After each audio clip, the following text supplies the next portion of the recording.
நுரையைப் போல் வெண்மையாய் 100 தங்க கம்பிகள் உள்ள கொடையால் மறைக்கப்படும் தங்களுடைய முகமண்டலம் பிரகாசிக்க காணவில்லையே. தாமரை மலர்களைப் போன்ற கண்களால் அலங்கரிக்கப்பட்ட முகத்திற்கு இருபுறத்திலும் சந்திரனையும் அம்சபக்ஷியையும் போல பிரகாசிக்கும் சாமரங்கள் போடுவதை காணவில்லையே. வந்தி சூத மாகத வைதாளிகர்கள் மங்கள வாத்தியங்களால் தங்களுடைய கீர்த்தியை இனிமையாக கொண்டாடும் சப்தம் மதுரமாய் காதில் விழவில்லையே. பட்டாபிஷேகம் பெற்ற தங்களுடைய சிரசில் தேனும் தயிரும் கலந்த புண்ணிய ஜலத்தால் வேதங்களை கரை கண்ட பிராமணர்கள் மந்திரங்களுடன் அபிஷேகம் செய்த அடையாளத்தை காணவில்லையே. நாட்டுப்புறத்து ஜனங்களும் நகரத்து ஜனங்களும் வீதி தலைவர்களும் ராஜ்ய உத்தியோகஸ்தர்களும் மந்திரிகளும் அழகாக அலங்கரித்து கொண்டு தங்களை பின்தொடர காணவில்லையே. 4 உத்தமர் அஸ்வங்கள் பூட்டி தங்கத்தால் அலங்கரிக்கப்பட்ட புஷ்யரதம் தங்களுக்கு முன்பு ஏன் போகவில்லை? சகல உத்தம லட்சணங்கள் பொருந்திய பட்டத்து யானை கருத்த நீருண்ட மேகம் தங்கின மலை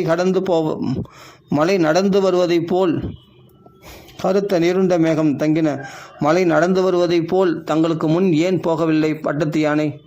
வீரர்களுக்கு முன்னால் கொண்டு போகப்பட வேண்டிய நவரத்னங்கள் இழைத்த பத்ராசனம் தங்களுக்கு முன்னால் ஏன் கொண்டு போகப்படவில்லை?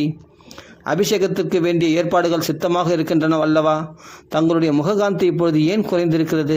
சந்தோஷக்குறி கொஞ்சமாவது காணப்படவில்லையே என்று இப்படி பலவிதமாய் பிரலாபித்தாள். அது கேட்டு ராமன், சீதே, மகாபூஜ்யரான என் பிதா என்னை காட்டிற்கு அனுப்பியிருக்கிறார் என்று சொன்னார். ஆனால் ஐயோ, இந்த துக்க சமாச்சாரத்தை சொல்லிவிட்டோமே, சீதைக்கு என்ன ஆபத்து நேருமோ என்று பயந்து அவளை தைரியப்படுத்த விரும்பி, சீதே, சகல தர்மங்களும் அறிந்த மகா ஞானியான ஜனக மகாராஜாவின் புத்திரியே, ராஜ தர்மங்களையும் வர்ணாசிரம தர்மங்களையும் சந்தேக விபரீதம் இல்லாமல் பூர்ணமாக அறிந்தவளே, உத்தமமான தர்மத்தை குறைவர அனுஷ்டிப்பதில் நிகரற்றவளே, இது நேர்ந்த விதத்தை சொல்லுகிறேன் கேள். எனக்கு இன்று அபிஷேகம் செய்ய வேண்டுமென்று என் பிதா சகல ஏற்பாடுகளையும் செய்திருந்தார். அப்பொழுது என் தாயான கைகேயி முன்னொரு காலத்தில் தனக்கு அவரால் கொடுக்கப்பட்ட 2 வரங்களை அவருக்கு ஞாபகம் செய்து அவைகளை இப்பொழுதே கொடுக்கும்படி வேண்டினாள். அவர் அப்படியே பிரதிஜ்ஞை செய்தார். நான் காட்டில் 14 வருஷங்கள் வரையில் வசிக்க வேண்டுமென்றும் பரதனை யுவராஜாவாக செய்ய வேண்டுமென்றும் கேட்டாள். என் பிதாவோ சத்தியம் தவறாதவர், தர்ம பாசத்தால் கட்டுப்பட்டவர். அப்படியே செய்ய ஒப்புக்கொண்டார். பிதாவின் வார்த்தையை பரிபாலனம் செய்வது எனக்கு முக்கிய தர்மம். 14 வருஷங்கள் வரையில் வனத்தில் வசிக்கப் போகிறேன். ஆகையால் உன்னை பார்த்து உன்னிடத்தில் சொல்லி கொண்டு போக வந்தேன். லோகத்தில் மிகுந்த ஐஸ்வர்யத்தை அடைந்து உயர்ந்த பதவியில் இருப்பவர்கள் தங்களுக்கு எதிரில் வேறொருவனை ஸ்தோத்திரம் செய்வதை கேட்க பொறுக்க மாட்டார்கள். உன்னை பரதன் நமஸ்காரம் செய்ய வரும்பொழுது என் குணங்களை நீ அதிகமாக புகழக்கூடாது. லக்ஷ்மண சத்ருக்னருடைய மனைவிகளுக்கு எவ்வித சௌக்கியங்களும் மரியாதைகளும் நடக்கின்றனவோ அவைகளை விட அதிகமாக உனக்கு நடக்க வேண்டுமென்று நீர் எதிர்பார்க்கக்கூடாது. மற்ற பந்துக்களைப் போல் அவனிடத்தில் நீயும் எப்பொழுதும் பிரியமாயும் அனுகூலமாயும் நடக்க வேண்டும். மகாராஜா அவனை இளவரசனாக செய்திருக்கிறார். அவனோ நமக்கு அரசன். ஆகையால் பிரியம் உண்டாகும்படி நாம் நடக்க வேண்டும். என் பிதா செய்த பிரதிஜையை நிறைவேற்ற நான் 14 வருஷங்கள் கோரமான வனத்தில் வசிக்கப் போகிறேன். உறுதியான மனமுடையவளே, இதுவரையிலும் நீ வைத்த பிரீதி மாறாமல் இருக்க வேண்டும். நான் மகரிஷிகள் நிறைந்த வனத்திற்கு போன பிறகு நீ விரதங்களையும் உபவாசங்களையும் அனுஷ்டித்து கொண்டு புண்ணியமாக காலத்தை கழிக்க வேண்டும். விடியற் காலையில் எழுந்து தேவதைகளுக்கு விதிப்படி பூஜை செய்து என் பிதாவும் நமக்கு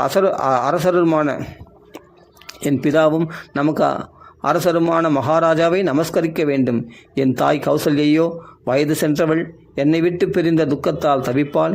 நீ உத்தமமான தர்மத்தை அனுஷ்டிக்க விரும்பினால் அவளுக்கு விசேஷ மரியாதை செய்ய வேண்டும்.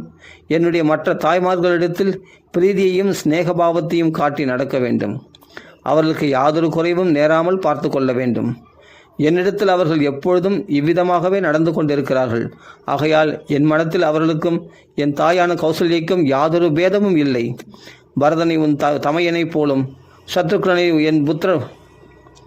என் புத்திரனைப் போலும் எண்ணிக்கொள். என் உயிரை காட்டிலும் அவர்கள் எனக்கு இனியவர்கள். பரதனுக்கு இஷ்டமில்லாத விஷயத்தை நீ ஒருபொழுதும் செய்யக்கூடாது. அவன் உங்களுடைய அரசன், பிறருக்கு கீழ்ப்படிய வேண்டாதவன், இந்த தேசத்திற்கு அதிபதி, இந்த குலத்திற்கும் தலைவன்.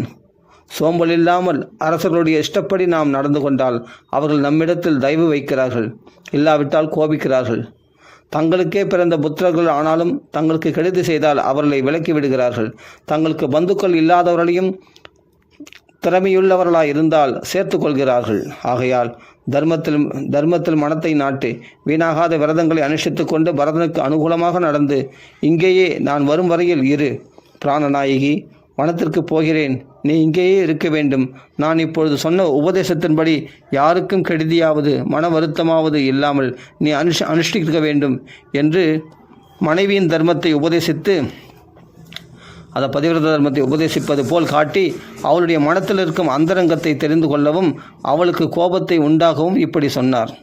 அகம் கமிஷ்யாமி மகாவனம் பிரியே கயாஹி வஸ்தவ்யம் இஹைவபாமினி யதாவ்யலீகம் குருஷேன்ன கஸ்யசித்து ததா துவயா காரியம் இதம் வச்சோமம.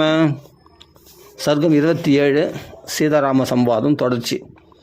ஏவ முக்தாது வைதேகி பிரியார்ஹோ பிரியவாதினி பிரணயாதேவ சங்கிருத்தா பர்த்தாரம் இதம் அப்ரவீத்து. சீதை பிரியமில்லாமல் பேசினாலும் ராமரால் அவளிடத்தில் பிரியமாகவே பேசப்பட வேண்டியவள். அப்படி இருக்க எப்பொழுதும் பிரியமாகவே பேசுகிறவள் என்றால் சொல்லவும் வேண்டுமோ? ஆயினும் ராமன் இப்பொழுது இப்படி குரூரமான வார்த்தைகளை சொன்னவுடன் அவரிடத்தில் தான் வைத்திருந்த பிரியத்தால் கோபம் கொண்டு, ராமா, இவ்வளவு அல்பமான வார்த்தைகள் உமது வாயிலிருந்து ஏன் இன்று வந்தன? நானோ ஸ்திரீ, அவைகளை கேட்க எனக்கே சிரிப்பு வருகிறது. இதுவரையில் இப்படி காணவில்லையே. தாங்கள் உத்தம சத்திரியனுடைய புத்திரர் என்னிடத்தில் வைத்திருக்கும் பிரீதிக்கு விரோதமான வார்த்தைகளை சொல்வது ஆச்சரியத்தை உண்டு பண்ணுகிறது. நாதா, லோகத்தில் கணவனுடைய பிதா, மாதா, உடன் பிறந்தவன், புத்திரன், நாட்டுப்பெண், இன்னும் மற்ற பந்துக்கள் பூர்வ ஜென்மத்தில் செய்த தமது புண்ணிய பாபங்களின் பலன்களை அனுபவித்து கொண்டு நன்மையோ தீமையோ அவர்களுக்கு தகுந்த காரியங்களை செய்கிறார்கள். ஆனால் பர்த்தாவின் சரீரத்தில் சமபாகமான மனைவி பாரியை மாத்திரம் அவனுடைய பாக்கியத்தின் பயனை அனுபவிக்கிறாள். ஆகையால் தங்களை வனத்திற்கு போகும்படி கட்டளையிட்டிருந்தால் என்னையும் அப்படி கட்டளையிட்டதற்கு சமமே. பாரியின மனைவி, பாரியை நமது பாதி பாகம் என்ற ஸ்ருதி வாக்கியத்தை கேட்டதில்லையா? இவ்வுலகத்திலும் பரலோகத்திலும் ஸ்திரீகளுக்கு கதி யார்? பிதாவா, மாதாவா, புத்திரனா, தேகமா, தோழிகளா? இல்லை, பர்த்தா ஒருவனே. ஆகையால் தங்களுடைய பாக்கியத்தில் எனக்கும் பாகம் உண்டு. தாங்களே எனக்கு கதி. தாங்கள் பயங்கரமான வனத்திற்கு போக புறப்பட்டால் தாங்கள் நடக்கும் வழியிலுள்ள கூர்மையான புற்களை மிதித்து மிருதுவாக செய்து கொண்டு தங்களுக்கு முன்னால் நடப்பேன். இவள் நம்முடன் வந்தால் மிகுந்த பாக்கியத்தை அடைவாளே என்று என்னிடத்தில் பொறாமையுண்டோ? நான் வேண்டாம் என்று தடுக்க இவள் கேவலம் ஸ்திரீ, காட்டிற்கு வருவேன் என்று எப்படி சொல்வாள் என்ற பொறாமை என்னிடத்தில் தங்களுக்கு வேண்டாம். நீ இங்கே சுகமாயிரு என்று நான் சொன்னாலும் நான் தங்களுடன் வந்தே தீருவேன் என்று பிடிவாதம் பிடிக்கிறாள் இவள் என்று என்னிடத்தில் தாங்கள் கோபம் கொள்ளக்கூடாது. என் வார்த்தை அலட்சியம் செய்கிறாள். சுகமாக இங்கே காலம் கழிப்பதை விட்டு பழம், கிழங்கு, வேர் முதலியவர்களை தின்று பிழைத்திருக்கிறேன் என்கிறாள் என்ற கோபம் தங்களுக்கு என்னிடத்தில் வேண்டாம். தகாததென்று சாஸ்திரத்தில் விளக்கப்பட்டிருக்கும் தீர்த்தத்தை ஒருவன் விட்டுவிடுவது போல் தங்களுக்கு தகாத அசூயையும் ரோஷத்தையும் விலக்கி விடுங்கள். நானோ தனியாக இருக்க வேண்டியவன். பயங்கரமான காட்டில் இந்த பெண்ணை அழைத்து கொண்டு எப்படி போவேன் என்ற சந்தேகம் உண்டாகிறதோ? தாங்கள் வீர சிகாமணி என்று எனக்கு தெரியாதோ? ஆகையால் கவலையில்லாமல் என்னையும் அழைத்து போங்கள். தங்களை விட்டு பிரிந்ததும் நான் உயிரை வைத்து கொள்ள வேண்டிய கொடிய பாவத்தை செய்யவில்லையே. தாங்கள் என்னை இங்கே விட்டு போகும்படியான பாவத்தையும் செய்யவில்லையே. தாங்கள் என்னை அழைத்து கொண்டு போனால் தங்களுக்கு சுகமே ஒழிய துக்கமில்லை. பாலைவனத்தில் பிரயாணம் செய்கிறவர்கள் தங்களுக்கு வேண்டிய ஜலத்தை குடித்துவிட்டு மிகுந்ததை கொட்ட மாட்டார்கள். பிறகு வேண்டியிருக்கும் என்று பாத்திரங்களை நிரப்பி கொண்டு போகிறார்கள். அப்படி செய்வதால் அவர்களுக்கு சுகமே அன்றி வேறல்ல. அப்படியே என்னையும் அழைத்து கொண்டு போக வேண்டும். இந்த ராஜபோகங்களை விட்டு காட்டிற்கு வர வேண்டும் என்று ஏன் விரும்புகிறாய் என்று கேட்கிறீர்களா? ஸ்திரீகளின் உத்தம தர்மம் என்னதென்று நான் அறியேனா? சார்வபௌம சக்கரவர்த்திகளின் அரண்மனைகளில் வசிப்பதையும், சொர்க்கத்தில் தேவதைகளின் விமானங்களில் வசிப்பதையும், அனிமாதி அஷ்டமகா சித்திகளை அடைந்த யோகிகளைப் போல் தங்கள் யோக பலத்தால் லோகங்களில் சஞ்சரிப்பதையும் காட்டிலும் தன் கணவனையே தெய்வமாக எண்ணி அவன் எந்த ஸ்திதியில் இருந்தாலும் அவனுடைய பாதங்களில் பணிவிடை செய்வதே பதிவிரதைகளுக்கு உயர்ந்தது. இதற்கு முன்பே என் பெற்றோர்கள் நான் பர்த்தாவிடத்தில் நடந்து கொள்ள வேண்டிய பர்த்தான கணவன் நான் பர்த்தாவிடத்தில் நடந்து கொள்ள வேண்டிய விதத்தை எனக்கு அடிக்கடி உபதேசித்திருக்கிறார்கள். 4 வர்ணத்தார்களும் 4 ஆசிரமத்தார்களும் உத்தமமான பலனை அடைவதற்கு இன்ன சாதனங்களை அனுஷ்டிக்க வேண்டும் என்று எனக்கு நன்றாக தெரியும். ஆகையால் இப்பொழுது அவைகளை எனக்கு உபதேசிக்க வேண்டாம். மனித சஞ்சாரமின்றி யானை, புலி, கரடி நிறைந்த காட்டில் சந்தோஷத்துடன் வசிப்பேன். உங்களுடன் 3 லோகங்களில் உள்ள ஐஸ்வர்யத்தையும் லட்சியம் செய்யாமல் வனத்தில் என் பிதாவின் அரண்மனையில் இருப்பது போலவே எண்ணி தங்கள் சுசுரூஷையே, தங்களுடைய பணிவிடையே, சுசுரூஷன பணிவிட, தங்களுடைய பணிவிடைகளையே எப்பொழுதும் ஸ்மரித்து கொண்டு காலம் கழிப்பேன். தபஸ்விகளின் விரதங்களை அனுஷ்டித்து கொண்டு இந்திரியங்களை அடக்கி தேன் பாயும் சோலைகளுள்ள வனங்களில் தங்களுடன் அபூர்வமான காட்சிகளை பார்த்து கொண்டு ஆனந்தமாக காலம் கழிப்பேன். தங்களை வனத்தில் ஒருவன் சரணம் அடைந்தால் அவனுக்கு தங்களுடன் யாதொரு சம்பந்தம் இல்லாவிட்டாலும் அவனை காப்பாற்றுகிறீர்கள் அல்லவா? தங்களையே நம்பியிருக்கும் என்னை காப்பாற்றுவது ஒரு பெரிதா? தங்களுடன் இன்றைக்கு நான் வரத்தான் போகிறேன். நான் வருவதாக நிச்சயம் செய்த பிறகு என்னை தடுக்க முடியாது. பழம், கிழங்கு, வேர் முதலியவைகளை தின்று ஜீவிப்பேன். என் ஆகாரத்திற்காக தங்களுக்கு யாதொரு சிரமத்தையும் கொடுக்க மாட்டேன். தாங்கள் என் அருகில் இருந்தால் கொஞ்சமாவது பயம் இல்லாமல் நதி, மலை, குகை, காடு முதலியவைகளையும் அன்னம், நீர்க்கோழி முதலிய பறவைகளால் நிறைந்து தாமரை முதலிய மலர்களால் அலங்கரிக்கப்பட்ட ஓடைகளையும் பார்க்கவும் அவைகளின் லட்சணங்களையும் குணங்களையும் தாங்கள் எடுத்து சொல்வதை கேட்கவும் எனக்கு ஆசை உண்டாகி இருக்கிறது. அந்த புண்ணிய தீர்த்தங்களில் ஒவ்வொரு நாளும் தங்களுடன் ஸ்நானம் செய்து விரதங்களை அனுஷ்டித்து ஆனந்தமாய் காலம் கழிப்பேன். வனத்தில் அநேகம் 1000 வருஷங்கள் நான் வசித்தாலும் தங்களுடன் இருந்தால் எனக்கு காலம் போவதே தெரியாது. தாங்கள் இல்லாமல் நான் ஸ்வர்க்கத்தில் வசித்தாலும் அது எனக்கு வெறுப்பையே கொடுக்கும். மான்கள், குரங்குகள், யானைகள் முதலிய மிருகங்களால் நிறைந்து மனிதர்கள் சஞ்சரிக்க முடியாத பயங்கரமான வனத்திற்கு போய் அங்கே தங்களுடைய பாதங்களையே கதியாக நம்பி இந்திரியங்களை அடக்கி கொண்டு வசிப்பேன். தங்களை தவிர வேறொரு எண்ணமும் என் மனத்தில் இல்லை. நான் தங்களிடத்திலேயே பிரீதி வைத்தவன். தாங்கள் என்னை இங்கே விட்டு போனால் பிராணனை விடுவேன் என்பது நிச்சயம். ஆகையால் என் பிரார்த்தனையை அங்கீகரித்து என்னையும் அழைத்து கொண்டு போக வேண்டும். நான் தங்களுடன் வருவதால் தங்களுக்கு விசேஷமான பாரம் இல்லையே என்று பிரார்த்தித்தாள். இப்படி வேண்டியும் தர்மத்திலேயே நாடிய மனமுள்ள ராமன் சீதை கஷ்டப்படுவதை பார்த்து பொறுக்காமல் அவளை அழைத்து போக இஷ்டப்படவில்லை. ஆகையால் வனத்தில் வசிப்பதால் நேரும் பலவித கஷ்டங்களையும் ஆபத்துக்களையும் எடுத்துக்காட்டி வனவாசத்தில் அவளுடைய புத்தி செல்லாமல் இருக்க முயற்சி செய்தார். ததப்ருவாணம் அபிதர்மவத்சலோ நச்சஸ்மசேதாம் துவரோ நிரீஷதி உவாச்ச சைனம் பகுசன்னிவர்த்தனே வனே நிவாசஸ்கெச்ச துக்கிதாம் பிரதி. சர்க்கம் 28. சீதாராம சம்வாதம் தொடர்ச்சி. சயேவம் பிரபதிம் சீதாம் தர்மஜ்ஞ தர்மவத்சலः நனேதம் குருதே புத்திம் வனே துக்கானி சிந்தையத்து. சீதை இப்படி சொன்னாலும் தர்மத்தில் நாடின மனமுள்ள ராமன் வனத்தில் வசிப்பதால் உண்டாகும் கஷ்டங்களை நினைத்து அவளை அழைத்து போக இஷ்டப்படவில்லை. சீதையின் கண்களிலிருந்து நீர் பெருக்கி கொண்டிருப்பதை பார்த்து அவளை சமாதானப்படுத்தி வனத்திற்கு வராமல் நிறுத்துவதற்காக, சீதே, நீ உத்தம குலத்தில் பிறந்தவள், தர்மத்தை அனுஷ்டிப்பதிலேயே நோக்கமுள்ளவள், அது எனக்கு தெரியும். இங்கிருந்து கொண்டே உன் குல தர்மத்தின்படி நடந்து வா. உன் மனம் போனபடி எல்லாம் நடக்க உத்தேசிப்பது சரியல்ல. நான் சொன்னபடி செய்வது உனக்கு நலம். வனத்தில் வசிப்பதால் நேரும் பலவித கஷ்டங்களை எடுத்து சொல்லுகிறேன் கேள். வனம் என்றால் என்ன தெரியுமா? துஷ்ட ஜந்துக்களாலும் கற்களாலும் முட்களாலும் அடிக்கடி ஆபத்துக்கள் நேரக்கூடியதாக மனிதர்கள் சஞ்சரிக்க முடியாத இடம்தான் வனம். ஆகையால் என்னுடன் அங்கே வருவதென்ற எண்ணத்தை விட்டுவிடு. உன்னை அழைத்து போவதால் எனக்கு அதிக சிரமம் உண்டாகும் என்ற காரணத்தால் இதை சொல்லவில்லை. உன் ஹிதத்தை உத்தேசித்தே சொல்லுகிறேன். வனத்தில் எப்பொழுதும் துக்கமே அன்றி சுகம் கிடையாது. மலை குகைகளில் வசிக்கும் சிம்மங்களின் கர்ஜனைகள் மலையருகில் விழும் ஓசையுடன் கலந்து விருத்தியாகி கேட்க மிகவும் பயங்கரமாக இருக்கும். மனுஷ சஞ்சாரமில்லாத இடங்களில் பயமின்றி திரியும் சிம்மம், புலி முதலிய பெரிய மிருகங்கள் நம்மை போன்ற பிராணியை அதற்கு முன் பார்த்ததில்லை. ஆகையால் உடனே பாய்ந்து நம்மை கொல்ல பார்க்கும். காட்டாறுகளில் முதலைகள் நிறைந்திருக்கும்.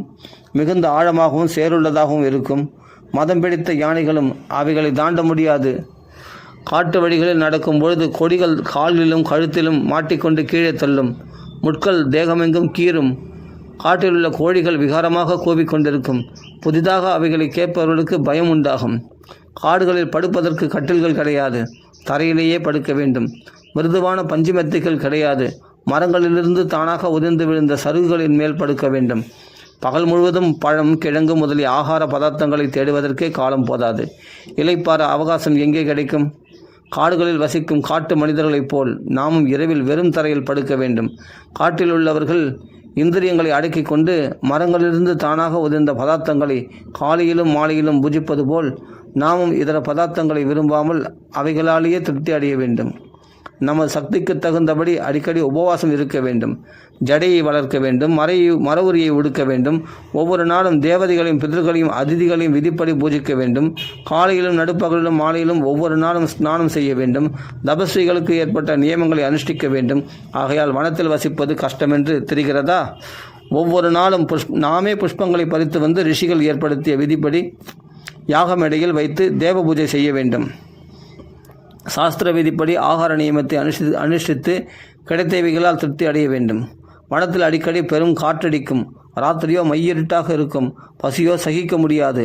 மலைப்பாம்புகள் பருத்த சரீரங்களுடன் கொழுப்படைந்து நாம் நடக்கும் வழிகளில் படுத்து கிடக்கும். நீர்ப்பாம்புகளோ ஆறுகளின் நீரோட்டத்தைப் போலவே நாம் போகும் வழிகளில் கோணலாக ஊர்ந்து கொண்டு செல்லும். விளக்கு வெட்டு பூச்சிகளும் தேள்களும் புழுக்களும் காட்டு ஈக்களும் கொசுக்களும் இரவும் பகலும் நம்மை உபத்திரவிக்கும். தர்பைகளும் நாணல்களும் முட்களும் மரங்களும் நாம் போகும் வழிகளில் நிறைந்து நம்மை ஹிம்சிக்கும்.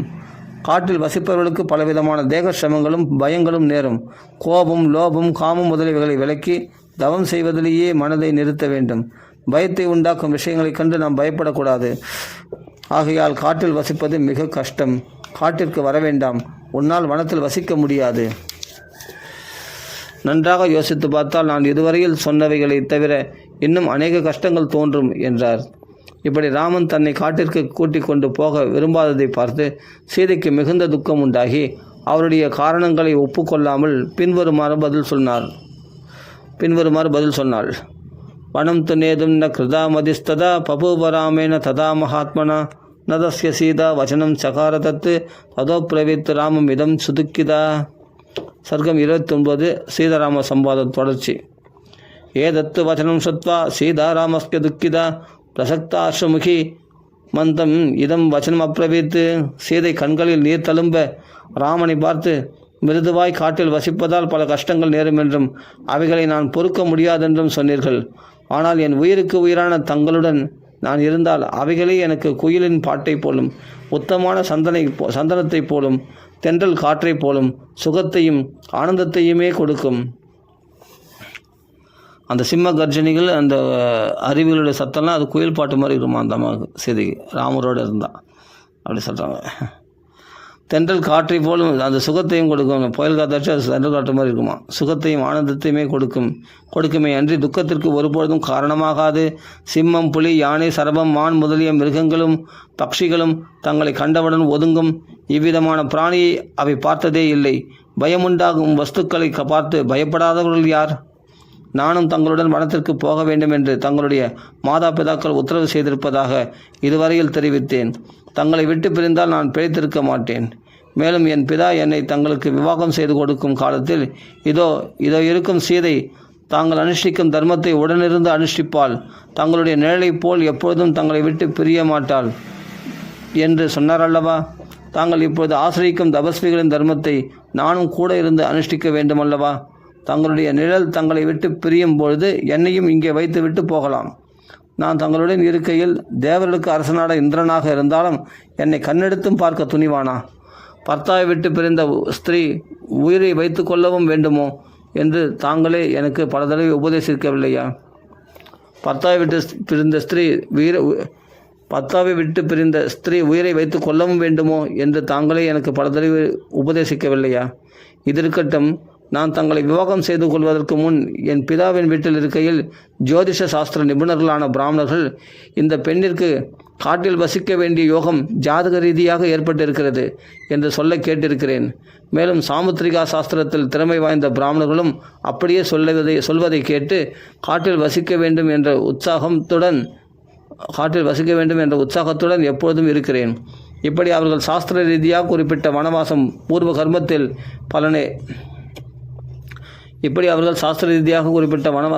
கர்மத்தின் பலனே.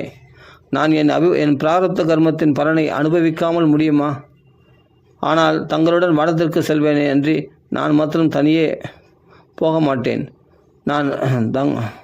ஆனால் தங்களுடன் வனத்துக்கு செல்வேனே அன்றி நான் மாத்திரம் தனியே போக மாட்டேன்.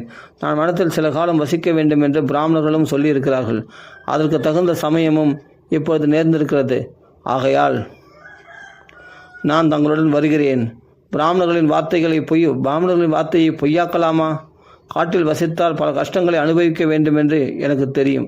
ஆனால் அந்த அனுபவம் நமக்கல்ல, இந்திரியங்களையும் மனத்தையும் வசப்படுத்தாதவர்களை பற்றி அல்லவா சொல்லப்பட்டது. மேலும் நான் என் பிதாவின் வீட்டில் கன்னியாக வசித்து கொண்டிருக்கையில் ஒரு தபஸ்வினி என் தாயை பார்த்து, தங்களுடைய பெண்ணிற்கு காட்டில் வசிக்கும்படியான யோகம் ஏற்பட்டிருக்கிறது என்று சொன்னாள். ஒரு தபஸ்வினி சொன்னாள். அவளோ மகா சாது, சாமானியமானவள் அல்ல. இது போகட்டும். எவ்வளவோ தடவை நான் தங்களை இதுவரையில் தபோவனத்திற்கு நானும் தாங்களும் வேடிக்கையாக போய் கங்கை கரையில் இருக்கும் மகரிஷிகளின் ஆசிரமங்களை பார்க்க வேண்டும் என்று பிரார்த்தித்திருக்கிறேன். என்னிடத்தில் தாங்கள் தயவு புரிந்து அப்படியே ஆகட்டும், தகுந்த சமயம் வரும்போது உன்னை அழைத்து போகிறேன் என்று சொல்லவில்லையா? அந்த சமயம் எப்பொழுது நேரும் என்று ஒவ்வொரு நிமிஷம் எதிர்பார்த்து கொண்டிருக்கிறேன். வீரசிகாமணியே, தங்களுக்கு மங்களம் உண்டாகட்டும். தாங்களும் நானும் வனத்தில் வேடிக்கையாக காலத்தை கழிக்க வேண்டும் என்றும் அப்பொழுது நான் தங்களுக்கு சகல பணிவிடைகளையும் செய்ய வேண்டும் என்றும் எவ்வளவோ ஆசை கொண்டிருக்கிறேன். அசூயை முதலிய தோஷங்கள் அற்றவரே, தங்களிடத்தில் எல்லையற்ற பிரீதியை வைத்து நானும் தங்களுடன் வனத்தில் வசித்தால் சகல பாவங்களிலிருந்தும் விடுபடுவேன். நீ இங்கேயே இருந்து தேவதையை ஆராதித்தால் அந்த பலன் கிடைக்காதா என்பீர்கள். உண்மையே. ஆனால் ஸ்திரீகளுக்கு கணவனே குல தெய்வம். வேறு தெய்வம் உண்டோ? இந்த லோகத்திலும் பரலோகத்திலும் எப்பொழுதும் தங்களுடன் சேர்ந்திருப்பதே எனக்கு பரமக்ஷேமத்தை கொடுக்கும். இதே விஷயத்தை பற்றி மகா ஞானிகளான பிராமணர்கள் இவ்வுலகத்தில் ஒரு ஸ்திரீ குலாச்சாரத்தின்படி அவருடைய பெற்றோர்களால் ஒரு புருஷனுடைய கையில் தாரை வார்த்து ஒப்புவிக்கப்பட்டு இந்த லோகத்தில் தான் இருக்கும் வரையில் பதிவிரதா தர்மத்தை குறைவில்லாமல் அனுஷ்டித்து வந்தால் இறந்த பிறகும் அவள் தன் பர்த்தாவை விட்டு பிரியவே மாட்டாள் என்ற வேத வாக்கியத்தை சொல்ல கேட்டிருக்கிறேன். அது தங்களுக்கு தெரியாதென்று நான் உபதேசிப்பதாக எண்ணக்கூடாது. என்னை அழைத்து கொண்டு போவதற்கு ஸ்ருதி பிரமாணம் இருக்கிறதென்று தெரிவித்து கொண்டேன். இப்பொழுதும் என்னை எந்த காரணத்தால் வனத்திற்கு அழைத்து கொண்டு போக மாட்டேன் என்று தாங்கள்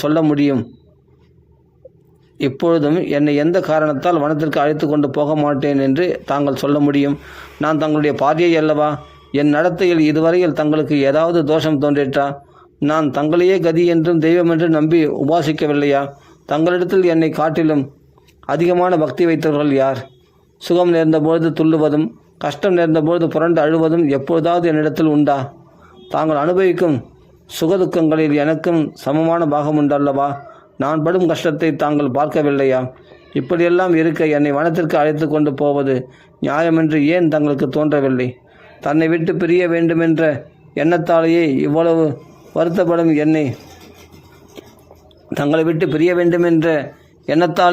வருத்தப்படும் என்னை தங்களுடன் அழைத்து போகாமல் இருந்தால் விஷத்தை குடிப்பேன், நெருப்பில் விழுவேன், ஜலத்தில் குதிப்பேன், எப்படியாவது பிராணனை போக்கிக் கொள்வேன் என்று கூறி பலவிதமாக பிரார்த்தித்தாள்.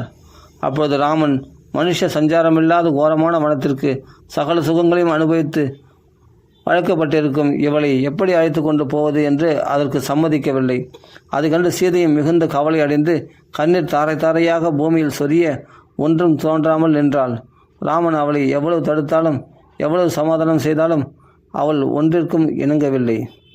சிந்தையந்திம் ததா தாம் து நிவர்த்தையிதும் ஆத்மவான் தாம்ரோஷ்டிம் ததா சேதாம் காகுஸ்தோ பஹு அசாந்த்வயத்து. சர்க்கம் 30. ராமன் சீதை அழைத்து போக சம்மதித்தது. சாந்தியமானாத்து ராமேன மைதிலி ஜனகாத்மஜா வனவாசம் நிமித்தாய பர்த்தாரம் விதம் அப்ரவீத்து. அப்பொழுது சீதை தன்னை ராமன் எப்படியாவது காட்டிற்கு அழைத்து கொண்டு போக வேண்டுமென்ற உத்தேசத்துடன், இவர் மகாசுரராய் இருந்தாலும் நம்மை சேர்ந்தவர் அல்லவா என்ற ஸ்நேகத்தாலும், நம்மை அழைத்து போக ஆக்ஷேபிக்கிறார் அல்லவா என்ற கோபத்தாலும் அடியில் கண்டபடி அவரை கடுமையாக நிந்தித்தாள். என்னை இங்கே விட்டு நீர் மாத்திரம் காட்டிற்கு போனதாக என் பிதா ஜனக மகாராஜா கேள்விப்பட்டால் என்ன எண்ணுவார்? நீரோ உமது தேகத்தின் அழகாலேயே பிறரை மோகிக்கச் செய்கிறீர். அதை தவிர உம்மிடத்தில் வேறு யோக்கியதை இருப்பதாக எனக்கு தெரியவில்லை. ஜனகர் முதலியவர்கள் கர்மத்தாலேயே சித்தி அடைந்தவர்கள் என்று சொன்னபடி சித்தி அடைந்தார்கள் என்று சொன்னபடி என் பிதா கர்மானுஷ்டானத்தில் மிகுந்த ஊக்கமுள்ளவர். ஆகையால் மனைவியை விட்டு கிரகஸ்தன் ஒரு நிமிஷமாவது பிரியக்கூடாதென்று கொள்கையை உடையவர். மேலும் பல தேசங்களையும் பல கோடி ஜனங்களையும் சேமமாக காப்பாற்றுகிறவர். உம்மை போல் ராஜ்ய அனுபவம் இல்லாமல் பிறருடைய கஷ்ட சுகங்களை அறியாதவர் அல்ல. ஒருத்தியை காப்பாற்ற சக்தி இல்லாமல் என்னை இங்கே விட்டு போனீர் என்ற வார்த்தை அவருடைய காதில் விழுந்தால் ஐயோ மோசம் போனேனே, அப்பொழுது தெரியாமல் போயிற்றே. இவனை உண்மையாக புருஷன் என்று எண்ணி என் பெண்ணை இவனுக்கு விவாகம் செய்து கொடுத்து விட்டேனே. இப்பொழுதல்லவா நிஜம் வெளியாயிற்று. அவன் பார்வைக்கு புருஷனே ஒழிய உண்மையாக பெண் பிள்ளையே என்று என் தந்தை எண்ண மாட்டாரா? தெரிந்திருந்தால் என்னை உமக்கு ஒரு நாள் விவாகம் செய்து கொடுத்திருக்க மாட்டாரே. ஐயோ, உலக ஜனங்கள் என்ன மோசம் போகிறார்கள். 1000 மடங்களுள்ள சூரியனிடத்தில் நிகரற்ற தேஜஸ் விளங்குவதைப் போல் ராமனிடத்தில் ஒப்பில்லாத தேஜஸும் வீரியமும் விளங்குகின்றன என்று சொல்லுகிறார்கள். அது முற்றிலும் போய். அறியாமையினால் அப்படி சொல்கிறார்கள். ராமனிடத்தில் யாதொரு அபூர்வமான சக்தியும் அப்படி விளங்குவதை நான் காணேன். அது மாத்திரமல்ல, சாமானிய மனுஷனிடத்தில் காணப்படும் சக்தி கூட ராமனிடத்தில் கிடையாது. எண்ணிறந்த பாவங்களை செய்தாவது ஒருவன் தன் குடும்பத்தை காப்பாற்ற வேண்டும் என்று மனு சொல்லியிருக்கிறார். அப்படி தாங்கள் யாதொரு பாவத்தையும் செய்ய காணோமே. அப்படி இருக்க எந்த மகா பாதகத்தை தாங்கள் எனக்காக செய்து எவ்வளவு வருத்தப்படுகிறீர்கள்? நான் வேறு கதியற்றவள். தங்களை தவிர வேறொருவரையும் சரணமடைவதில்லை. என்னை விட்டு தாங்கள் போக விரும்புவதை பார்த்தால் இவளை கூட்டிக் கொண்டு போனால் நம்மை யாராவது உபத்திரவிப்பார்கள் என்று யாரை கண்டோ பயப்படுவது போல் இருக்கிறது. தங்களுடைய கோபம் பிரளய காலாக்னியைப் போல் யாவற்றையும் கொளுத்து விடுமல்லவா? தங்களுக்கும் பயமுண்டாகும்படி செய்கிறவர்கள் யார்?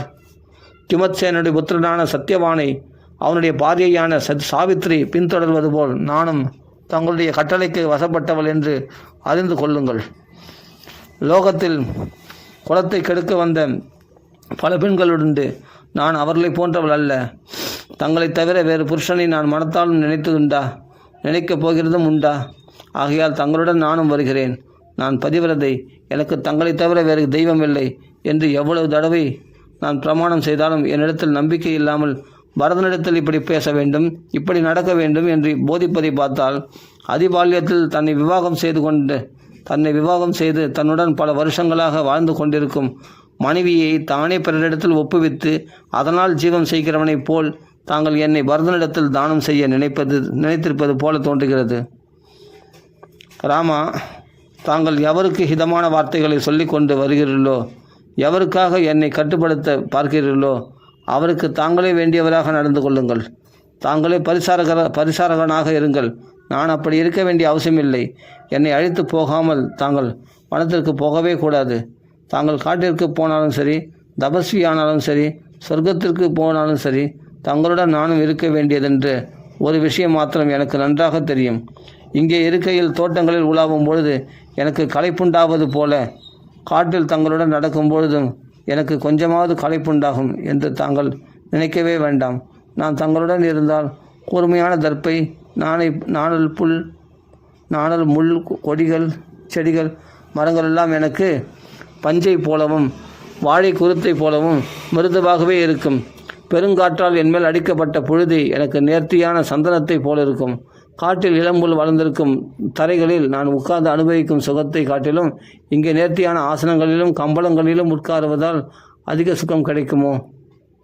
தங்களால் தேடி கொண்டு வரப்பட்ட பழம், கிழங்கு, வேர் முதலியவை கொஞ்சமாக இருந்தாலும் அதிகமாக இருந்தாலும் அமிர்தத்தை போல் எனக்கு ருச்சிக்கும். அந்தந்த காலங்களில் உண்டாகும் புஷ்பங்களையும் பழங்களையும் அனுபவித்து கொண்டு என் பெற்றோர்களையாவது வீட்டையாவது நினைக்கவே மாட்டேன். நான் தங்களுடன் மனத்தில் இருக்கும்போது தங்களுக்கு என்னால் கொஞ்சமாவது கஷ்டம் நேராது. என்னை வைத்து காப்பாற்றுவதில் தங்களுக்கு கொஞ்சம் கூட சிரமம் இராது. நான் தங்களுடன் இருப்பதே எனக்கு சொர்க்கம். தங்களை விட்டு பிரிந்திருப்பதே நரகம். நான் தங்களிடத்தில் வைத்திருக்கும் பிரீதி இவ்வளவென்று இதுவரையில் தங்களுக்கு தெரியுமே. ஆகையால் என்னையும் அழைத்து போக வேண்டும். தங்களுடன் மனத்திற்கு வருவதில் எனக்கு சற்றேனும் பயமில்லை. இப்படி சொல்லியும் தாங்கள் என்னை அழைத்து போகாவிட்டால் இப்பொழுதே விஷத்தை குடித்து பிராணனை விடுவேனே அன்றி என்னை துவேஷிக்கும் பரதன் என்னை துவேஷிக்கும் பரதன் முதலியவர்களுடைய வசத்தில் இருக்கவே மாட்டேன். தாங்கள் என்னை இங்கே விட்டு போனால் நிச்சயமாக இறப்பேன். அப்படி இருக்க தாங்கள் பார்த்து கொண்டிருக்கும் பொழுதே உயிரை விடுவது நல்லது. இந்த துக்கத்தை ஒரு நிமிஷம் கூட என்னால் பொறுக்க முடியவில்லையே. 10 வருஷங்கள், பிறகு 3 வருஷங்கள், பிறகு 1 வருஷம் ஆக 14 வருஷங்கள் வரையில் பொறுக்கவே முடியாது. ஆக 14 வருஷங்கள் வரையில் பொறுக்க முடியவே முடியாது என்று இப்படி இந்திரிய சுவாதீனமற்று மனம் கலங்கி தன் கணவனை இறுக தழுவிக்கொண்டு கேட்பவரின் மனம் உருகும்படி வாய்விட்டு பிரலாபித்தாள். காட்டில் பெண் யானை விஷம் தோய்ந்த பானங்களால் துளைக்கப்பட்டது போல் ராமனுடைய வார்த்தைகளால் துளைக்கப்பட்டு வெகுநேரம் அடங்கி கொண்டிருந்த தன் கண்ணீரை அரணின் நெருப்பை வெளிவிடுவது போல் பெருக்கினாள். தாமரை மலர்களிலிருந்து நீர்த்துளிகள் கீழே விழுந்து சிதறுவது போல் அவருடைய கண்களிலிருந்து ஜலத்துளிகள் ஸ்படிக மணிகளைப் போல் உதிர்ந்தன. நீண்ட கண்களை உடையதும் நிர்மலமான சந்திரன் போன்றதுமான சீதையின் முகம் நீரிலிருந்து பிடுங்கி எடுக்கப்பட்ட தாமரை மலர் போல் உஷ்ணமான கண்ணீரால் வாடியது.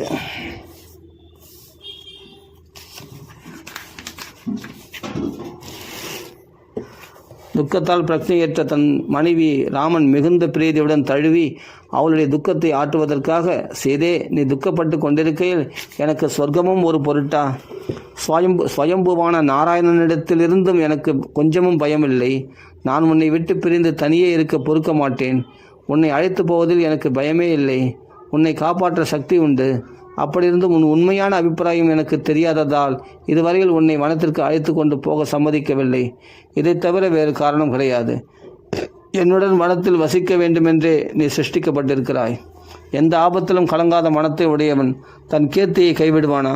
அப்படியே நானும் உன்னை கைவிட மாட்டேன். கைவிடவும் முடியாது. என் முன்னோர்களான ராஜரிஷிகள் வானப்பிரஸ்தர்களாய் மனைவிகளுடன் வனத்தில் வசித்திருக்கிறார்கள்.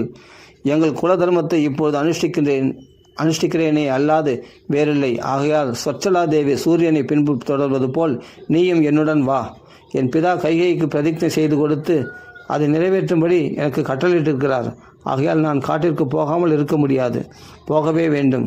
நமது பெற்றோர்களுக்கு கீழ்ப்படிந்து அவருடைய கட்டளைகளை நிறைவேற்றுவதே உத்தமமான தர்மம். அதை அனுஷ்டிக்காமல் ஒரு நிமிஷம் கூட பிழைத்திருக்க மாட்டேன். நல்ல கதி அடைவதற்கு தெய்வத்தை ஆராதித்து கொண்டு இங்கேயே இருக்கக்கூடாதா என்றால், தெய்வமோ தன்னை ஆராதிப்பவர்களுக்கு வசப்பட்டதல்ல, சுதந்திரமானது. மேலும் நம்மை நேரில் கட்டளையிடுவதும் இல்லை. நமது பெற்றோர்களும் குருவும் தங்களை ஆராதிப்பவர்களுக்கு சுவாதீனப்பட்டவர்கள். நம்மை நேரில் ஆக்ஞாபிக்கிறவர்கள். அவர்களை விட்டு தெய்வத்தை ஆராதிப்பது என்ன நியாயம்? தாய், தகப்பன், குரு இம்மூவர்களையும் ஆராதித்தால் நமக்கு 3 லோகங்களும் கிடைக்கும். அதை போன்ற பரிசுத்தமான வஸ்து வேறொன்றும் இல்லை. ஆகையால் மற்றவர்களை காட்டிலும் இம்மூவரையும் நாம் ஆராதிக்க வேண்டும். சத்தியத்தை பேசுவது, தானம் கொடுப்பது, உபசரிப்பது, ஏராளமான தட்சிணைகளுடன் யஜ்ஞங்களை செய்வது இவையெல்லாம் பெற்றோர்களுக்கு நாம் செய்யும் சுசுரூஷையை போல் பணிவிடை போல் நமக்கு சேமத்தை கொடுக்காது. சொர்க்கவாசம், தனம், தானியம், வித்யை, புத்திரர்கள், போகங்கள், இன்னும் நாம் விரும்பக்கூடிய எதுவும் பெற்றோர்களையும் குருவையும் பூஜிப்பதால் கிடைக்கும் என்பதில் சந்தேகமே இல்லை. பெற்றோர்களுக்கு பணிவிடை செய்வதில் மனத்தை நாட்டி யாவும் அதே என்று நம்பியிருக்கும் மகாத்மாக்கள் தேவலோகங்கள், கந்தர்வலோகங்கள், கோலோகங்கள், பிரம்மலோகம் முதலியவர்களை சுலபமாக அடைகிறார்கள். என் பிதா சத்தியம் தவறாதவர், தர்ம மார்க்கத்தில் நடக்கிறவர். அவர் எனக்கு என்ன கட்டளை எடுக்கிறாரோ அப்படியே நான் நடப்பேன். இதுதான் நமது முன்னோர்களுடைய தர்மம். உன் உண்மையான அபிப்பிராயத்தை நான் அறியாததால் உன்னை என்னுடன் மடத்திற்கு அழைத்து போக வேண்டும் என்ற எண்ணம் உண்டாகவில்லை. இப்போது என்னுடன் நீ மடத்தில் வசிக்க நிச்சயித்திருக்கிறாய் என்று எனக்கு தெரிந்தபடியால் உன்னை அழைத்து போக சித்தமாக இருக்கிறேன். நீ என்னுடன் மனத்தில் வசிக்க வேண்டும் என்று முன்னமே தெய்வத்தால் ஏற்படுத்தப்பட்டிருக்கிறது. ஆகையால் என்னுடன் வா. நான் அனுஷ்டிக்கும் தர்மத்தை நீயும் சேர்ந்து நடத்து. பர்த்தாவிடம் போக வேண்டும் என்று எத்தனம் செய்வது மிகவும் உத்தமமானது. எனக்கும் என் குலத்திற்கும் ஒத்தது. ஆகையால் நாம் வனத்திற்கு போகுவதற்கு முன் செய்ய வேண்டிய ஏற்பாடுகளை செய். நீ இல்லாமல் சொர்க்கமும் எனக்கு வெறுப்பாக இருக்கும். ரத்தினங்களை பிராமணர்களுக்கும் ஆகாரங்களை ஏழைகளுக்கும் கொடு. தாமதிக்காதே, சீக்கிரப்படுத்து. விலையற்ற ஆபரணங்களையும் நேர்த்தியான வஸ்திரங்களையும் இன்னும் தங்கம் வெள்ளி முதலியவைகளால் செய்யப்பட்ட பல வகையான பிரதிமைகள் முதலிய விளையாட்டு கருவிகளையும் படுக்கைகளையும் வாகனங்களையும் முதலில் பிராமணர்களுக்கு கொடுத்த பிறகு அவருடைய உத்தரவால் நமது வேலைக்காரர்களுக்கும் கொடு என்றார். தன் பர்த்தா தனக்கு அனுகூலமாக இருக்கிறார் என்றும்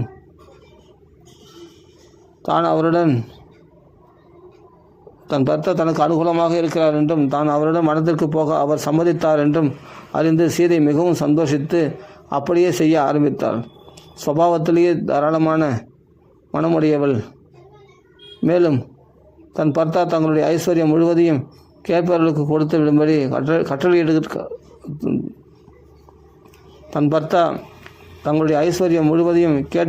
கொடுத்து விடும்படி கட்டளையிட்டார். மேலும் தான் ராமனுடன் மனத்திற்கு போகிறோம் என்ற ஆனந்தத்தால் மெய்மறந்தாள். ஆகையால் தர்மாத்மாவான பிராமணர்களுக்கு தனம், தானியம், ரத்தனம், வஸ்திரம், படுக்கை, வாகனம் முதலியவைகளை தர்மாத்மாக்களான பிராமணர்களுக்கு தனம், தானியம், ரத்தனம், வஸ்திரம், படுக்கை, ஆசனம் முதலியவைகளை கணக்கில்லாமல் கொடுக்க தர்மாத்மாக்களான பிராமணர்களுக்கு தனம், தானியம், ரத்தனம், வஸ்திரம், படுக்கை, வாகனம் முதலியவைகளை கணக்கில்லாமல் கொடுக்க ஆரம்பித்தாள். சாக்ஷாத் மகாலட்சுமியை கொடுக்குறானா எப்படி கொடுப்பான்? தாராளமாக கொடுக்குறான். ததப்பிரஹஷ்டா பிரதிபூர்ண மானசா யசஸ்வினி பிரத்துர் அவேக்ஷிய பாஷிதம் தனானி ரத்னானிச்ச தாதுமங்கனா பச்சக்கிரமே தர்மபிரதா மனஸ்வினி. ஸ்ரீ ஹரே நம. श्री हरे गोपी जय जानिकांत स्मरण जय जय राम राम. இப்போ ராமர் சம்மதிச்சிருக்காரு சீதையை அழைச்சும் போகிறதுக்கு. இந்த கட்டத்தோடு நம்ம இப்போ பூர்த்தி பண்ணிப்போம். மேலே உள்ள விஷயங்களை அடுத்த பகுதியில் பார்க்கலாம். ராம ராம ராம ராம ராம ராம ராம ராம சீதாபதே ராம ராம ராம ராம ராம ராம ராம ராம. श्री रामनाम संकीर्तन की जय.